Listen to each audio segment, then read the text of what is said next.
Our Bible reading for today's discussion is taken from Philippians chapter 2, verse 12. We are still on the issue of deception, and today I want to give another instance of the one I did a few weeks ago about the deception, where I was talking about the fact that we feel salvation is a right, but rather it's a privilege. I want to give another teaching today, or another illustration in the Bible, to actually add weight to it, and then we'll appreciate it better. My name is Theophilus Lamptey, and this is The Narrow Path.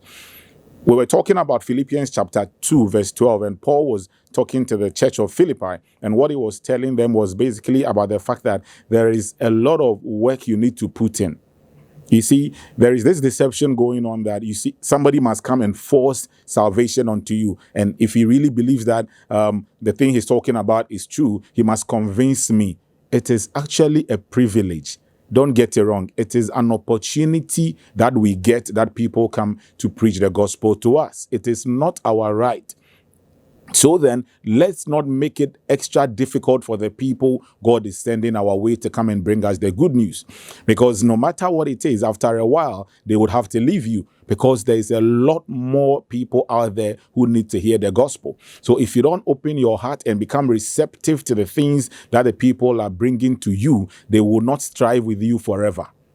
After a while, they would have to move on to the next house. So there are times in the Bible where you come across and you read and you get stuff like Jesus sent his disciples only unto the lost sheep of Israel, not to the Gentiles or to the Samaritans. And because he wanted to focus on the lost sheep of Israel, he gave them strict instructions. He told them that, you know what, if you go and they receive you, leave your gospel with them. But if they don't receive you, come out, dust your feet off the sand, and then it will be used as a witness against them on the day of judgment. That means Jesus was not forcing them to go and push the gospel down the throat of the lost sheep of Israel. They were supposed to just encourage them and redirect them. Mind you, these are people that already knew God, because they were sheep already, but they had lost their way. So the assignment was that the disciples will go and redirect them back to the pen where they belonged. But nowadays, in the modern Christian world where we find ourselves, the people are making it extra difficult and making it look as if you owe them everything and you must come and break the gospel down one after the other. They will bash you with all sort of questions, and it applies to all of us. Bible is making it clear to us now that we should not deceive ourselves and make it seem as if somebody owes you the gospel. It is a privilege that you get somebody coming to preach the gospel to you.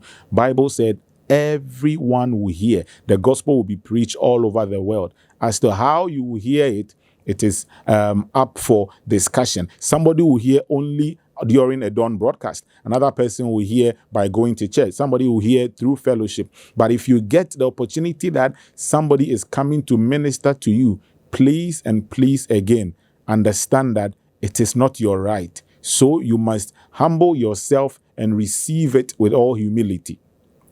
Else, it will get to a point that one who is bringing the gospel to you will get frustrated and will leave you alone and carry the gospel elsewhere. So Paul was warning the people in Philippi, and this is what Paul told them in Philippians chapter 2, verse 12. I want us to read. We extract a few points out of it, and then we bring this broadcast to a close. Philippians chapter 2, verse 12, he said, "So then, my beloved, just as you have always obeyed, not as in my presence only, but now much more in my absence, work out your salvation with fear and trembling."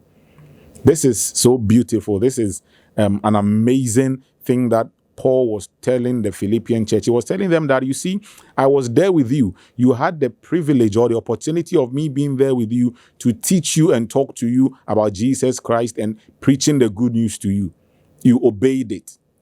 But now much more, you need to maintain this thing that I have taught you, because I'm leaving your presence. And when I am away, you will need a lot more diligence and a lot more obedience to be able to follow through the things that I've taught you. So I will not be there with you on a daily basis like I used to do, where I will come and say, let's have morning devotions. I'll call you and say, let's pray. But now the responsibility of you keeping your salvation has been placed in your hands. And that is where I am coming to, that your salvation is not a right.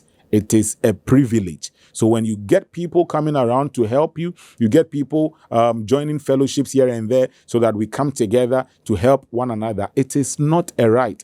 Don't make it difficult for any member to actually help you with serving your God. Appreciate it, value it. But the only way you can value what somebody is doing for you in the context of this reading is that you will see that it is actually a privilege and a great opportunity for you to get somebody preaching the gospel to you. So Paul said, you had all the chance. I was with you. You obeyed it. That is beautiful. But once life has not ended, now that I am leaving your presence, you have a much Herculean task to do, which is to keep these doctrines even when I am away. So then your salvation that you received through the mercies of God as I preach the good news to you, now you have that robust activity of keeping it with every fiber of strength in you. So he said, work it out. That means it is not ended.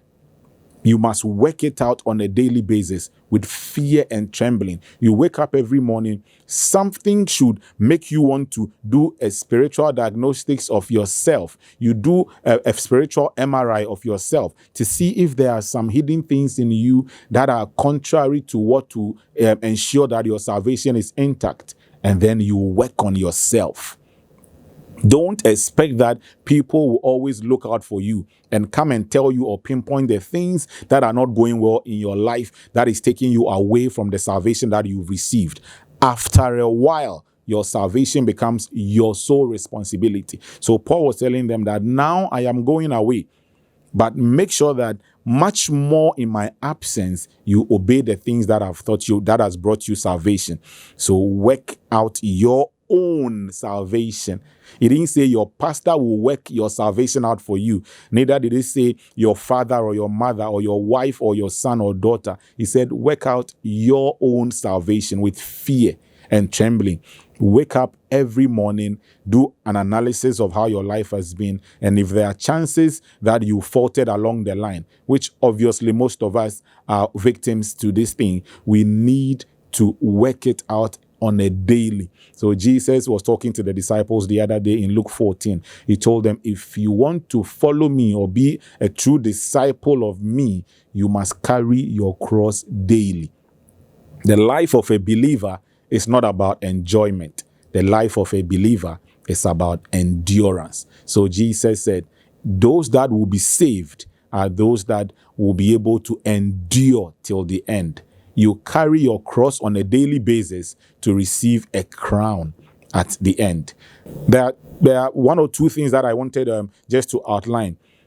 It is a blessing to have people stay with you to help you with your Christian walk. But I can guarantee that they will not be there all the time. There is a time allocated for them to stay with you to help you grow, but sooner than later, they would have to leave you to go and continue the work of the ministry. When they leave you, you have a much difficult work to do to stay in the obedience of what they've been able to give to you by the grace of God, which is your salvation. So then after they are gone, you have to now personally work it out with all fear and trembling. And that is your responsibility. So perchance that you have also been living in that self-deception that your salvation is somebody's duty. Unfortunately, that is not the situation. It is your own salvation that you work it out with fear and trembling. My name is Theophilus Lamptey, and this has been The Narrow Path. Till we meet again next week, shalom and be safe. Bye-bye.